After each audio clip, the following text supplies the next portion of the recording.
তো গাইস, আজ আমাদের ইন্ডিয়ান বাইক ড্রাইভিং 3D গেমে ফ্র্যাঙ্কলিনের হাউসের বাইরে চলে এসেছে অনেকগুলো কালারফুল স্পাইডারম্যান। এ দেখো গাইস, এই স্পাইডারম্যানগুলো দেখতে অনেক বেশি রেগে আছে বলে মনে হচ্ছে, আর এরা ফ্র্যাঙ্কলিনের হাউসকে চারদিক থেকে ঘিরে রেখেছে। তো শেষ পর্যন্ত স্পাইডারম্যানরা ফ্র্যাঙ্কলিনের হাউসকে কেন ঘিরে রেখেছে, চলো জেনে নিই আজকের এই ভিডিওতে। তো এই স্টোরিটা এমন এক রাতের, যখন আমাদের ছোট ফ্র্যাঙ্কলিন নিজের সিটিতে ঘুরে বাড়িতে ফিরে যাচ্ছিল, তখন হঠাৎ করেই সে সামনে একটা ছোট্ট টাইনি স্পাইডারম্যান দেখতে পায়, যে একদম গভীর ঘুমে ঘুমাচ্ছিল।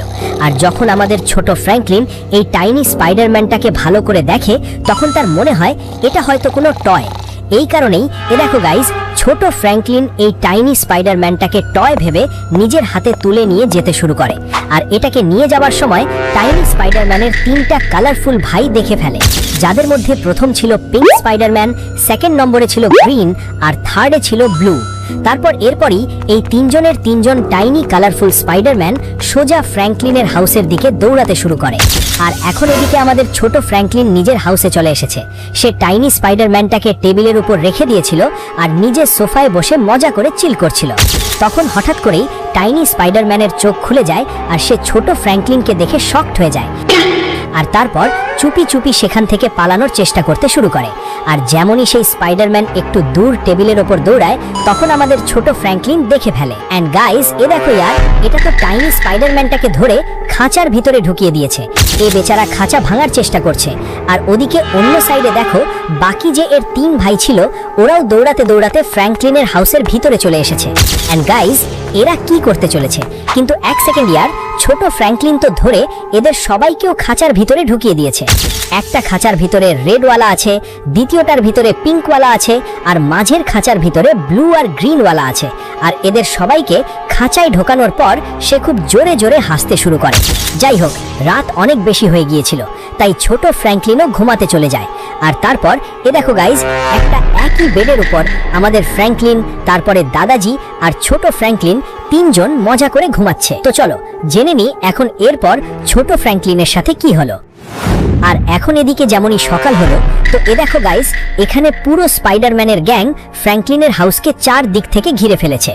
এটা তো অনেক বেশি ভালো হয়েছে যে আমাদের দাদাজি অনেক পরিশ্রম করার পর এই সব স্পাইডারম্যানদের থেকে বাঁচার জন্য হাউসের ওপর একটা বড় জালি লাগিয়ে দিয়েছে। আর এই জালির কারণেই এই সব স্পাইডারম্যান হাউসের ভিতরে ঢুকতে পারছে না। আর এ দেখো গাইস, একদম পিছনে এই সব স্পাইডারম্যানদের বস দাঁড়িয়ে আছে।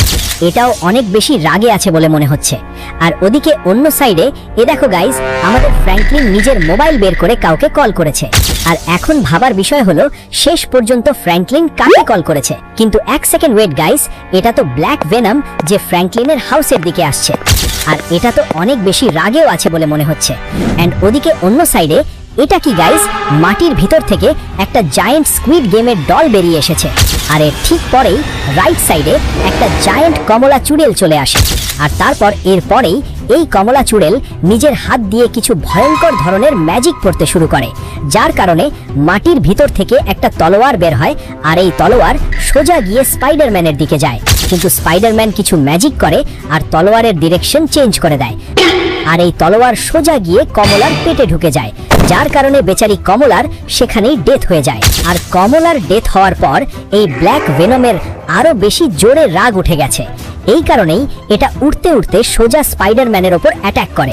কিন্তু অ্যান্ড গাইস, স্পাইডারম্যান এটাকে একটা পাঞ্চ মেরে দিল, যার কারণে বেচারা ব্ল্যাক ভেনম তো মাটিতে লুটিয়ে পড়ে গেল। এখন এটা আর উঠবে না। লিটারালি ইয়ার গাইস, ফ্র্যাঙ্কলিনের যত বন্ধু ছিল তারা সবাই মারা গেছে। তো আমাদের ফ্র্যাঙ্কলিন কিভাবে বাঁচবে? আরে না ইয়ার বন্ধুরা, এখন আমি কি করব ইয়ার? আমার তো কিছুই বুঝতে পারছি না। আমার সব বন্ধু মারা গেছে। এই স্পাইডারম্যানগুলো তো অনেক বেশি পাওয়ারফুল। চলো একটা কাজ করি, প্রথমে আমি ছাদ থেকে নিচে যাই। ওকে গাইস, আমি নিচে তো চলে এসেছি। আর এটা তো অনেক বেশি ভালো হয়েছে যে এই সব স্পাইডারম্যানদের থেকে বাঁচার জন্য দাদাজি বড় একটা জালি লাগিয়ে দিয়েছিল। আর এ দেখো বন্ধুরা, এই সাইডের স্পাইডারম্যানটা তো জালিটাও ভাঙার চেষ্টা করছে। কিন্তু এটা তো অনেক বেশি ভালো হয়েছে যে এই জালিটা অনেক বেশি মজবুত। আরে আরে, তোমার কি মনে হয়েছিল আমরা কিছুই জানতে পারবো না? তুমি আমাদের বাচ্চাদের ধরে রেখেছো, ওদের ছেড়ে দাও, না হলে আমরা সবাই মিলে তোমাদের পুরো ইন্ডিয়ান সিটিকে ধ্বংস করে দেব, আর সাথে তোমাদেরও জীবিত ছাড়বো না। আরে ইয়ার ভাই, স্পাইডারম্যান কি বলছে? আমার তো কিছুই বুঝতে পারছি না। এদের কোন বাচ্চাকে আমি ধরে রেখেছি? যদি তোমাদের জানা থাকে তাহলে ইয়ার আমাকে তাড়াতাড়ি কমেন্ট করে বলতে পারো। বাকি দেখো বন্ধুরা, দাদাজি এখনো জালি লাগাতেই ব্যস্ত আছেন। আরে দাদাজি, এখন তো জালি লাগানো হয়ে গেছে, কি করছেন? আরে হ্যাঁ ফ্র্যাঙ্কলিন বেটা, জালি তো লাগানো হয়ে গেছে, কিন্তু এই মাত্র আমি জানতে পেরেছি না যে এই সব স্পাইডারম্যানের বাচ্চাদেরকেও ধরে ফেলেছে। এই কারণেই এরা সবাই মিলে আমাদের হাউসের উপর অ্যাটাক করে দিয়েছে। আর হ্যাঁ দাদাজি, এই জিনিসটা তো আমিও জেনে গেছি, কিন্তু এখন আমরা এদের থেকে বাঁচার জন্য কি করব? আরে দেখো ফ্র্যাঙ্কলিন বেটা, এখন একটা কাজ করো, তুমি হাউসের ভেতরে যাও আর তাড়াতাড়ি সব জিনিসপত্র প্যাক করে নিয়ে আসো। বাকি এখান থেকে আমি বেরোনোর কোনো রাস্তা খুঁজছি। আচ্ছা ঠিক আছে দাদাজি, তো এখন আমি যাচ্ছি। চলো বন্ধুরা, তাড়াতাড়ি আমি সব জিনিসপত্র প্যাক করে নিয়ে আসি। কিন্তু এক সেকেন্ড, এটা কি দেখছি ভাই? এখানে তো ছোট ফ্র্যাঙ্কলিন বসে কাঁদছে। আরে ভাই ছোট ফ্র্যাঙ্কলিন, এখন তোর কি হয়ে গেছে? তুই কেন কাঁদতে শুরু করেছিস? আরে ফ্র্যাঙ্কলিন ভাইয়া, এখানে আমি ছোট কালারফুল স্পাইডারম্যানের বাচ্চাদের ধরে রেখেছিলাম, কিন্তু জানি না কে ওদের ছাড়িয়ে দিয়েছে। আচ্ছা ভাই, তো এখন আমরা বুঝতে পারলাম এই সব কিছু করা ধরা তোরই। এই কারণেই পুরো স্পাইডারম্যানের টিম আমাদের হাউসের উপর অ্যাটাক করে দিয়েছে। চলো, কোনো কথা না, এখন তাড়াতাড়ি রেডি হয়ে যা, আমাদের এখান থেকে বেরোতে হবে। তো এই দেখো বন্ধুরা, এখন আমি আমার পুরো ব্যাগ ভর্তি করে জিনিসপত্র রেডি করে নিয়েছি। বাকি ছোট ফ্র্যাঙ্কলিন, এখন এই ব্যাগটা নিয়ে বাইরে চলে আসিস। চলো বন্ধুরা, দেখি শেষ পর্যন্ত দাদাজি কোন রাস্তা বানিয়েছে। কিন্তু এক সেকেন্ড, ওয়েট ইয়ার গাইস, দাদাজি সত্যি এখানে একদম সিক্রেট টানেল বানিয়ে দিয়েছে, লিটারালি। মানে ভাই সাহেব, মজা এসে গেছে। আর এখন এরপরে দেখো গাইস, বাইকের একদম পিছনে দাদাজি বসে গেছেন, আমি বাইক চালাচ্ছি আর আমার কাঁধের উপর ছোট ফ্র্যাঙ্কলিন বসে আছে। কিন্তু এক সেকেন্ড, ইয়ার স্পাইডারম্যান তো জালি ভেঙে হাউসের ভেতরে চলে এসেছে আর ওরা আমার পিছু নেওয়া শুরু করে দিয়েছে। লিটারালি ইয়ার গাইস, এই স্পাইডারম্যান গুলো তো অনেক বেশি ভয়ঙ্কর। বে এদের ভ্যাসের টাং, এরা তো টানেলের ভেতরেও ঘুরছে। আরে ফ্র্যাঙ্কলিন ভাইয়া, তাড়াতাড়ি বাইকটা চালাও ইয়ার, না হলে এই থালেকে থালে স্পাইডারম্যান ছাড়বে না। দেখো সামনেও কতগুলো থালে স্পাইডারম্যান চলে এসেছে ইয়ার, আমার তো অনেক বেশি ভয় লাগছে।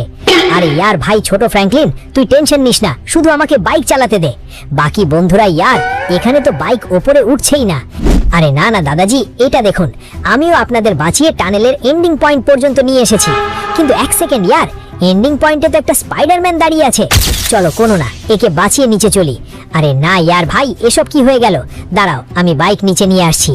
এক সেকেন্ড, আরামে। চলো গাইস, আমি নিচে পৌঁছে গেছি, কিন্তু এখানে স্পাইডারম্যান তো পুরো সিটি জুড়ে ঘুরছে। আরে হ্যাঁ ফ্র্যাঙ্কলিন বেটা, ধীরে ধীরে এই সব স্পাইডারম্যান পুরো সিটিতে চলে এসেছে। এই কারণেই এখন তোমাকে কোনো দেরি না করে তাড়াতাড়ি হাউস থেকে বেরিয়ে সেখানে পিছনে যে বড় রাস্তা দেখা যাচ্ছে না, সেই রাস্তার উপর যেতে হবে। তবেই আমরা এই সব জায়ান্ট স্পাইডারম্যানদের থেকে বাঁচতে পারবো। আরে হ্যাঁ ফ্র্যাঙ্কলিন ভাইয়া, তাড়াতাড়ি চলো ইয়ার, আমার তো এতগুলো ভয় কালারফুল স্পাইডারম্যানকে দেখে অনেক বেশি ভয় লাগছে। ওই দেখো, একটা সামনেও আসছে, তাড়াতাড়ি রোডের উপর চলো। আরে হ্যাঁ ইয়ার ভাই, শুধু তোমরা শান্ত হয়ে বসে থাকো, আমাকে বাইক চালাতে দাও। দেখো, সামনে থেকে আরেকটা স্পাইডারম্যান চলে এসেছিল। চলো, টেনশনের কোনো কথা নেই বন্ধুরা। তো আরামে এদের থেকে বাঁচতে আমাকে তাড়াতাড়ি চলতে হবে। আরে এক সেকেন্ড ভাই, এখানে তো রাস্তা কাটা ছিল আর আমি নিচে পড়ে গেলাম। হ্যাঁ তো গাইস, দেখো, আমি আবার চলে এসেছি। এখন এইবার আমি আগের বারের ভুল করব না। আরে পিছনে কত স্পাইডারম্যান চলে এসেছে। চলো, জাম্প করে দিলাম ভাই, অল্পের জন্য বেঁচে গেলাম, না হলে এদের সবার ফাঁদে পড়ে যেতাম, তারপর তো বাঁচা অনেক বেশি কঠিন হয়ে যেত। চলো আরামে। ইয়ার এই রাস্তা এত বেশি ভয়ঙ্কর দাদাজি বানিয়েছে যে এখানে আমি বারবার নিচে পড়ে যাচ্ছি। আরে ফ্র্যাঙ্কলিন বেটা, তুমি জানো না এই রাস্তা এত বেশি ডিফিকাল্ট, তাই তো ওই সেফ লোকেশন পর্যন্ত আর কেউ পৌঁছতে পারবে না। আরে ফ্র্যাঙ্কলিন ভাইয়া, এখন তো মনে হচ্ছে না যে আমরা এখান থেকে বাঁচতে পারবো, কারণ এই থালে স্পাইডারম্যান আমাদের পিছনেই লেগে আছে আর আমাদের মারছেও। ইয়ার নিজেই করো, তাড়াতাড়ি এখান থেকে বের হও। আরে ছোট ফ্র্যাঙ্কলিনের বাচ্চা, এই সব কিছু তোর কারণেই হয়েছে। কে বলেছিল স্পাইডারম্যানের বাচ্চাকে ধরতে? এখন সোজা হয়ে বসে থাক। বাকি বন্ধুরা, এখান থেকে বাইকটা নিচে জাম্প করাতে হবে। চলো ইয়ার, যেমনই একটু স্পিড কমাওতেই সব স্পাইডারম্যান চলে আসে। চলো, বাকি কোনো না, এখন এখান থেকে একটু বাইকটা টার্ন করতে হবে আর অন্য রোডে যেতে হবে। কিন্তু দেখো, সামনে থেকে স্পাইডারম্যান আসছে, এর ভ্যাংসের টাং ইয়ার, এটা তো মারাই শুরু করে দিল। চলো, কোনোভাবে বেঁচে গেলাম ভাই সাহেব, কি আর বলবো। শুধু এখন আমাকে এখান থেকে বাঁচতে সামনে তোমাদের একটা র্যাম্প দেখা যাচ্ছে না, ওই র্যাম্প থেকে জাম্প। তো এখান থেকে আমি বাইকটা স্পিডে করে নিলাম, এন্ড 1 2 3 লেটস গো। বন্ধুরা, দেখো, জাম্প করিয়ে দিলাম, এন্ড ওয়েট, সি গাইস, কি পারফেক্ট ভাবে পৌঁছেছি। আর যদি একটু আমার বাইকের স্পিড কম হতো তাহলে আমি নিচে পড়ে যেতাম। বাকি আর একটা স্পাইডারম্যান এখানে এসেও গেছে আর এরা পিছু ছাড়বে না। বাকি দ্বিতীয় জাম্পও আমাকে করাতে হবে। চলো বন্ধুরা এখানে র্যাম্পের উপর থেকে জাম্প করাই। আরে আরামে আরামে। অল রাইট বন্ধুরা, তো ফাইনালি আমাদের ল্যান্ডিং হয়ে গেছে আর এখন আমরা চলে এসেছি একদম সেফ লোকেশনে। এখন আমি একটু শান্তির নিঃশ্বাস নিতে পারলাম। ভাই স্পাইডারম্যানের গ্যাং তো পুরো বিরক্ত করে রেখেছিল। বাকি এ দেখো বন্ধুরা, আমি কত ভয়ঙ্কর র্যাম্প কমপ্লিট করেছি, পিছনে তোমরা দেখতেই পাচ্ছ। তো দালাজি এখন আমরা এখানে একদম সেফ। আরে না না ফ্র্যাঙ্কলিন বেটা, আমরা এখানে একদমই সেফ নই यार। স্পাইডারম্যান আসতে পারে। তোমার সাইডে যে পোর্টালটা দেখা যাচ্ছে না, ওই পোর্টালের ভিতরে গিয়ে একটা মিশন কমপ্লিট করতে হবে। তারপর সেখানে তুমি একটা বড় আরপিজি আর কিছু অ্যামো পাবে। ওই সব আরপিজি আর অ্যামো ইউজ করে তুমি এইসব স্পাইডারম্যানের ব্যান্ড বাজিয়ে দিতে পারো। আচ্ছা আচ্ছা, এমন কথা। তাহলে চলো ঠিক আছে, আমি তাড়াতাড়ি এই পোর্টালের ভিতরে যাচ্ছি। চলো বন্ধুরা, আমি জাম্প করে দিলাম। অ্যান্ড ওয়েট, সি গাইজ, এ দেখো আমি কোথায় চলে এসেছি। এটা তো কোনো অন্য দুনিয়া মনে হচ্ছে।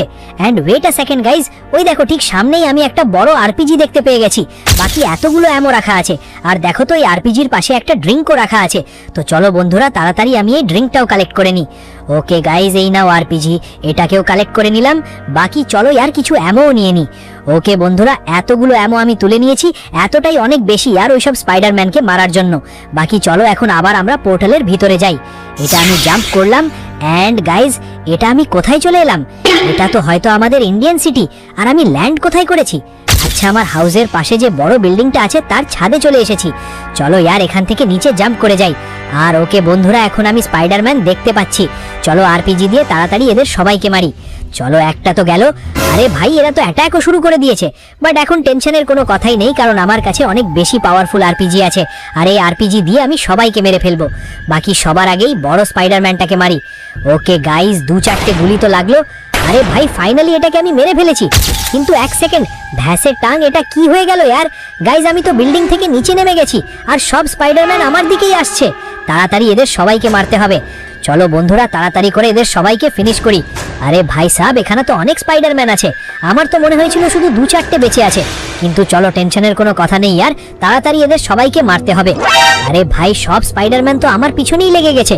আরে বেরিয়ে যাও তাড়াতাড়ি यार, কেন বিরক্ত করে রেখেছো? আরে না यार বন্ধুরা, এরা তো খুবই বেশি ভয়ঙ্কর। কিন্তু এই নাও আরপিজির একটা গুলি নাও। চলো বন্ধুরা, এদেরও আরপিজি লাগলো यार। ভাই শুধু অল্প কয়েকটা বেঁচে আছে, তাড়াতাড়ি করে এদের সবাইকে মারতে হবে। ওকে ওকে, চলো চলো আরামে। অ্যান্ড এরই সাথে গাইজ, এটা হয়তো লাস্ট ওয়ালা ছিল। তো এখানে এক এক করে আমি সব স্পাইডারম্যানকে ফিনিশ করে দিয়েছি। আর এখন এর পরে এ দেখা বন্ধুরা, এখানে আমাদের দাদাজি আর ছোট ফ্র্যাঙ্কলিনও চলে এসেছে यार। এখন আমাদের হাউসের ওপর আর কোনো বিপদ নেই। তো দেখলে বন্ধুরা, আমি সব স্পাইডারম্যানকে ফিনিশ করে নিজের সিটিকে বাঁচিয়ে ফেলেছি। তো শুধু আজকের ভিডিওতে এতটুকুই। এখন তোমরা তাড়াতাড়ি ভিডিওটাকে লাইক করে সাথে চ্যানেলটাকে সাবস্ক্রাইব করে নাও। বাকি দেখা হবে নেক্সট ভিডিওতে। ততক্ষণের জন্য বাই বাই, টাটা।